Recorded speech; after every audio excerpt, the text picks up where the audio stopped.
Hi guys, mag-fried tayo ng noodles ngayon for lunch. Ito guys, meron siyang onion, chopped garlic, lagyan ko ng konting broccoli and fresh mushroom, carrots.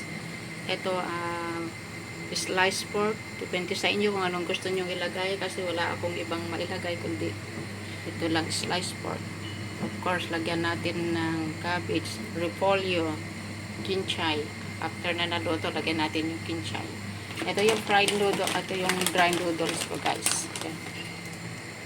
Hindi ko pa kasi natikman ito guys, kaya i-try nating lutuin. So, ito ay need muna natin siyang i-boil.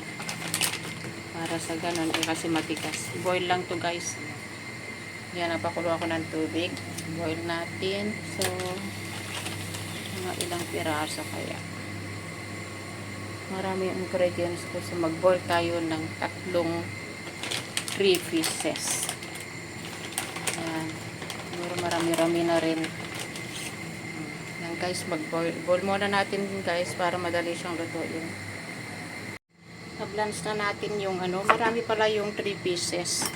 Ayan, na-blanch na natin yung dry noodles. So, ito, gumawa muna tayo ng sauce niya. Ito ay chicken broth. Tapos, meron siyang oyster sauce, dark soy, and sweet soy. Yan, guys, ang linagay natin. Sa kalagyan natin ng pepper. So, guys, mag-fried muna tayo ng mga ingredients. So, guys, done na itong ating fried noodle.